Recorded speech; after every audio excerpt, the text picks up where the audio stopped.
जय हिंद एवरीवन, स्वागत है आपका वी नेशन 111 के एक नए एपिसोड में, जहां आपके लिए लेकर आते हैं इंडियन डिफेंस की प्रमुख अपडेट्स को सबसे पहले। तो चैनल को सब्सक्राइब करना मत भूलिएगा। आज के अपनी अपडेट की हम शुरुआत करने वाले हैं garden reach ship builders and engineers को लेकर आई एक बड़ी रिपोर्ट से।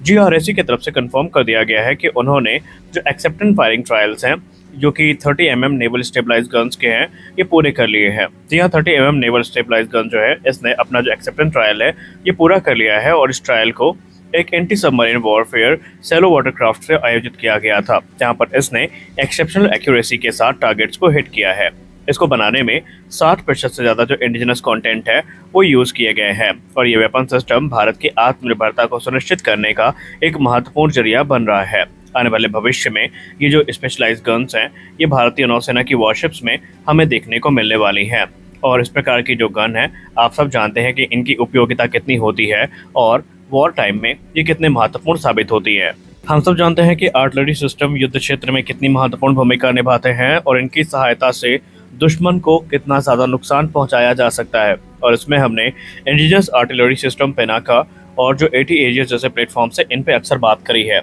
लेकिन अब भारतीय थल सेना से एक और बड़ी रिपोर्ट सामने निकल के आ रही है। भारतीय थल सेना ने कंफर्म कर दिया है कि भारतीय थल सेना अब अपने स्मर्च, जो कि multi barrel rocket launcher system है, इनको सेकेंड लाइफ एक्सटेंशन प्रोग्राम से गुजारने वाले हैं। जी हाँ, इन सर्विस स्मर्च रॉकेट्स को अब एक सेकेंड लाइफ एक्सटेंशन प्रोग्राम से गुजारा जाएगा, जहां पर इनकी सेल्फ लाइफ को एनहांस किया जाएगा, इनकी रिलायबिलिटी को इम्प्रूव किया जाएगा, और इनकी जो ऑपरेशनल रेडीनेस है वो भी काफ़ी इम्प्रूव होगी। भारतीय सेना इस समय अपने जितने भी F-16 प्लेटफॉर्म्स हैं, इन सब को एक अपडेट से गुजारेगी, एक अपग्रेड से गुजारेगी, जहां पर इनकी सर्विस लाइफ को एक्सटेंड किया जाएगा। आप सब ने हाल ही में पिनाका का रौद्र रूप देखा है, और स्मर्च और BM-21 रेड जैसे जो लॉन्चर्स हैं, इन्होंने पहले भी विषम परिस्थितियों में भारत की काफ़ी मदद करी है। जैसा कि हमने हाल ही में डिस्कस किया था कि तेजस मार्क 1 को मार्क 1A स्टैंडर्ड का अपग्रेड मिल सकता है, और उसके लिए HAL तैयारियों को सुनिश्चित भी कर रहा है। इसी क्रम में एक बड़ी रिपोर्ट सामने आई है, जहां पर बताया जा रहा है कि हिंदुस्तान एरोनॉटिक्स लिमिटेड की तरफ से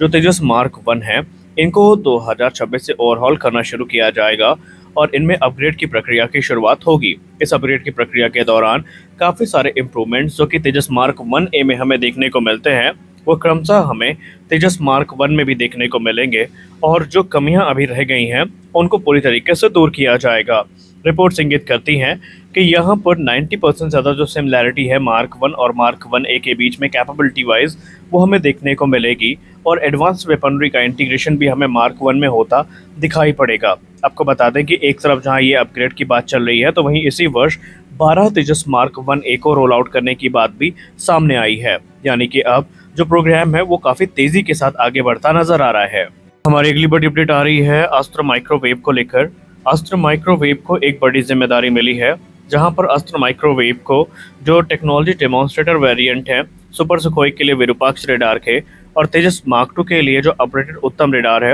ये ऑर्डर्स इनको प्राप्त हुए हैं, और इन्हें यथाशीघ्र इनको डिलीवर करना है। आपको बता दें कि सुपर सुखोई अपग्रेड में जो विरूपाक्ष रेडार है वो एक महत्वपूर्ण भूमिका निभाएगा, जहां पर 2000 से ज़्यादा जो TR मॉड्यूल्स हैं वो हमें देखने को मिलेंगे। एक्सपर्ट्स ये मानते हैं कि सुपर सुखोई का जो विरूपाक्ष रेडार है, इसका जब मिलन अस्त्र मार्क 3, जिसको हम गांडीव के नाम से जानते हैं, इससे होगा, तो इसकी कैपेबिलिटी और भी ज़्यादा इन्हेंस हो जाएगी। वहीं तेजस मार्क 2 में हमें गैलियम नाइट्राइड बेस्ड जो ऐसा रेडार है वो देखने को मिलेगा, जो कि स्वदेशी तौर पर रिपोर्ट्स के हिसाब से विकसित किया जा चुका है। तेजस मार्क 2 प्रोग्राम भी हमारे लिए इक्वली इंपॉर्टेंट है, और ये अक्टूबर 2025 में हमें पहली बार देखने को मिलेगा, और मार्च 2026 में इसकी पहली उड़ान को आयोजित कर लिया जाएगा।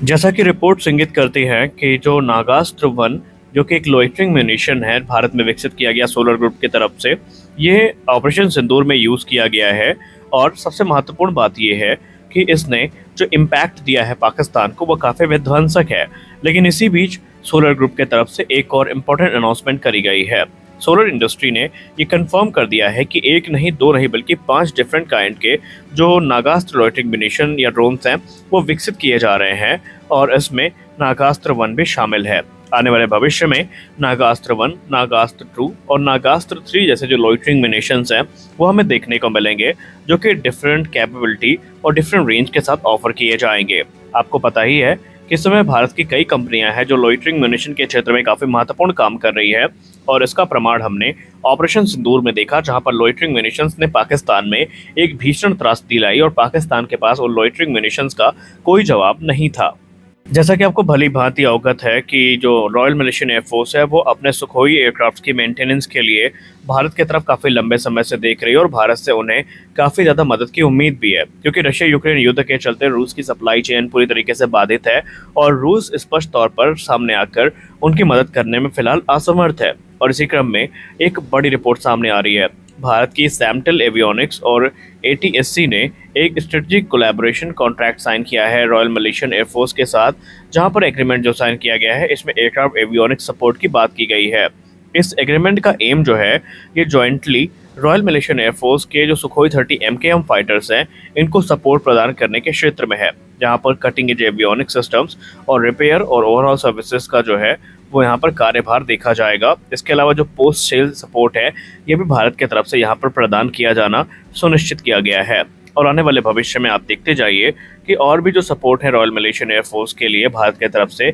वो डिमांड किए जाएंगे। जैसा कि आप सबको पता है कि रशिया के राष्ट्रपति व्लादिमीर पुतिन का जो भारत दौरा है ये लगभग सुनिश्चित हो चुका है, लेकिन उससे पहले भारत के जो नेशनल सिक्योरिटी एडवाइजर हैं अजीत डोभाल सर, अगले हफ्ते इनका जो दौरा है रूस का ये भी सुनिश्चित हो चुका है। अजीत डोभाल सर के रूस के इस दौरे को लेकर जो रिपोर्ट सामने आ रही है उसे बताया जा रहा है कि भारत सबसे पहले जो S-400 एयर डिफेंस सिस्टम की डिलीवरी है इसको पुश करेगा, और इसके अलावा दूसरे जो मुद्दे हैं इनको लेकर बातचीत करी जाएगी। कुछ रिपोर्ट ये भी इंगित करते हैं कि जो S-400 एयर डिफेंस सिस्टम के जो रॉकेट्स हैं इनका जो फ्रेश ऑर्डर है वो रूस को प्राप्त होगा, तो वहीं रूस भारत को अपना जो एडवांस Su-57 प्लेटफॉर्म है वो ऑफर करेगा। हालांकि अधिक जानकारी इनके दौरे के बाद ही हमें देखने को मिलेंगी, लेकिन नेशनल सिक्योरिटी एडवाइजर का रूस का दौरा काफ़ी महत्वपूर्ण माना जा रहा है, और ये ऐसे समय पर हो रहा है जब अभी हाल ही में भारत ने ऑपरेशन सिंदूर को सक्सेसफुली कंप्लीट किया है और पाकिस्तानी आतंकवादियों को और पाकिस्तान की आतंकी सेना को भारत की तरफ से मुंह तोड़ जवाब दिया गया है। हमारे अगली बड़ी अपडेट लाइट कॉम्बैट हेलीकॉप्टर को लेकर आ रही है। LCS प्रचंड को लेकर एक नई रिपोर्ट सामने आई है, जहां पर बताया जा रहा है कि भारतीय सेना को पहला जो LCS प्रचंड है ये 2028 पे मिलेगा। जी हाँ, इनका जो मास प्रोडक्शन है वो 2027 से 28 के बीच में शुरू किया जाएगा, और ये 2033 तक पूरी तरीके से डिलीवर कर दिए जाएंगे। जी हाँ, 2033 तक भारतीय सेना को, वायुसेना थल सेना दोनों को जो 156 हेलीकॉप्टर्स हैं ये डिलीवर कर दिए जाएंगे। आपको बता दें कि फिलहाल तो HAL का प्लान ये है कि वो 30 हेलीकॉप्टर प्रति वर्ष की दर तक बनाए, और आने वाले भविष्य में क्योंकि इनके फॉलो ऑन ऑर्डर्स भी आने हैं तो उसको देखते हुए प्रोडक्शन कैपेसिटी को फर्दर इन्हांस करने पर काम किया जा रहा है। एक लंबे अरसे से हम सभी को जो LCS प्रचंड है इनके ऑर्डर्स का इंतजार था, जो कि अब दे दिए गए हैं, और अब यहाँ पर पूरी तरीके से जो पासा है वो HAL के पाले पर है कि HAL कब तक इनको डिलीवर करती है। तो आज के इस वीडियो में बस इतना ही, मिलते हैं अगले वीडियो में कुछ और अपडेट्स के साथ। तब तक के लिए जय हिंद।